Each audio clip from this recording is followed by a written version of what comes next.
Mi primo murió y despertó en su funeral. Historia basada en hechos reales. Mi primo se llamaba Elías Ramírez, y todos en el pueblo decían que había nacido con el corazón inquieto. Desde niño era curioso, soñador, siempre con una sonrisa traviesa, pero la vida no le fue fácil. Trabajaba en la construcción, lejos de casa, y apenas podía venir a vernos en las fiestas o en los funerales. Irónicamente, el último día que lo vimos fue en el suyo. Todo empezó una tarde cualquiera. Elías venía manejando su vieja camioneta por la carretera rumbo a Chilpancingo, después de 3 días sin dormir. Sus compañeros dijeron que iba cansado, que tenía los ojos rojos y hablaba poco. La lluvia caía fuerte y las curvas eran traicioneras. En una de ellas perdió el control. El impacto fue brutal. La camioneta dio 3 vueltas antes de caer a un barranco. Los paramédicos lo encontraron sin pulso, con la cabeza cubierta de sangre y los labios morados.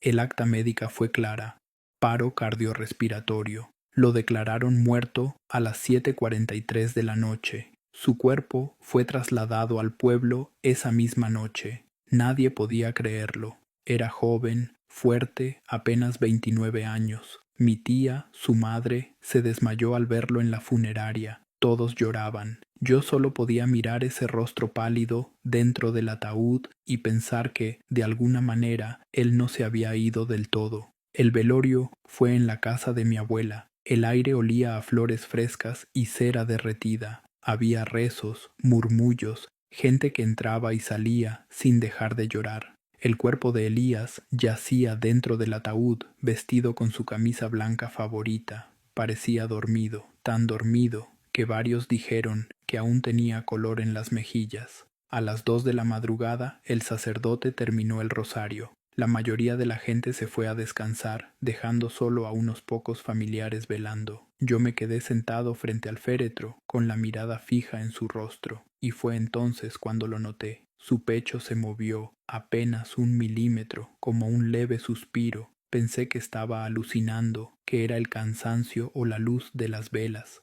pero luego lo volvió a hacer. El movimiento fue más claro. Elías estaba respirando. Me levanté de golpe, sin saber qué hacer. Le hablé a mi tía, pero no me creyó.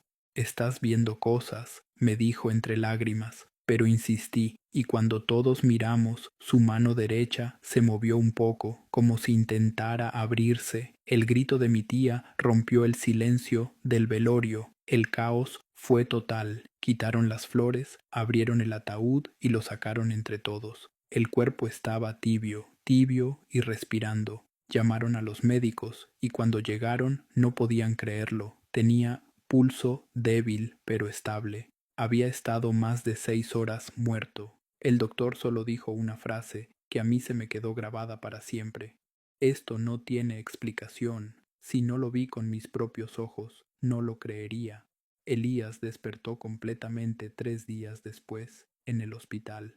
Tenía los ojos perdidos, la voz temblorosa. No recordaba el accidente, ni la funeraria, ni nada de lo que había pasado. Solo decía una cosa, una y otra vez: no me debieron traer de vuelta. Al principio pensamos que deliraba, pero con los días su comportamiento empezó a cambiar. Ya no reía, no quería salir de casa. Decía que veía sombras en los espejos y que escuchaba voces llamándolo por su nombre en las noches.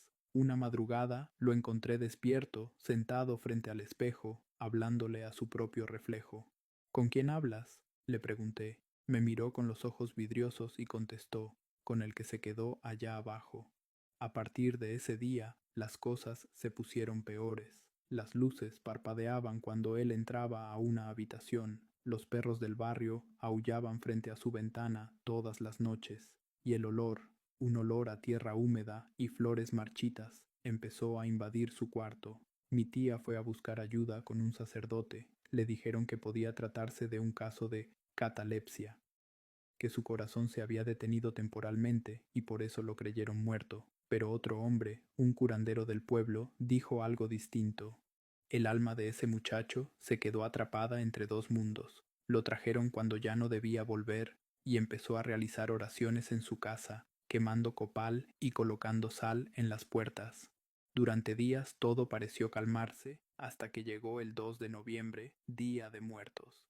Esa noche Elías desapareció. Mi tía lo buscó por todos lados, gritando su nombre. La puerta estaba abierta, y en el piso había huellas de tierra mojada que salían del cuarto y se perdían hacia el panteón. Corrimos con linternas, siguiendo el rastro entre la niebla. Cuando llegamos al cementerio, las velas de las tumbas se apagaban una por una, como si alguien las soplara, y ahí estaba él, de pie, frente a su propia tumba. La cruz tenía su nombre grabado y las fechas de nacimiento y muerte. En sus manos sostenía el mismo ramo de flores que le habíamos dejado en el funeral. Nos acercamos despacio. Sus labios se movían, murmurando algo. Al escuchar bien, notamos que repetía la misma frase una y otra vez. No debía regresar, no debía regresar. Intentamos tocarlo, pero cuando mi tía lo abrazó, su cuerpo estaba helado, como si acabara de salir de una nevera. Sus ojos estaban abiertos, mirando hacia algo que nosotros no podíamos ver, y entonces, con una voz casi apagada, dijo: «Ellos vienen por mí». El viento sopló tan fuerte que las velas se extinguieron por completo. De pronto se escucharon pasos entre las tumbas, pasos lentos, arrastrados, como si muchas personas caminaran al mismo tiempo. Las cruces empezaron a temblar y el suelo se movía bajo nuestros pies. Mi linterna se apagó. No sé cómo explicarlo, pero entre la oscuridad vi figuras humanas, sombras pálidas, sin rostro, que se acercaban a Elías en silencio. Él no se movía, solo los miraba, como si los conociera. Mi tía gritó, y yo traté de jalarlo, pero una fuerza invisible me empujó hacia atrás. Elías cayó de rodillas, con los brazos extendidos, y justo antes de que lo alcanzaran esas figuras, volteó hacia nosotros y dijo: «No lloren, ya me estaban esperando». El viento se detuvo, el silencio fue absoluto, y de pronto desapareció.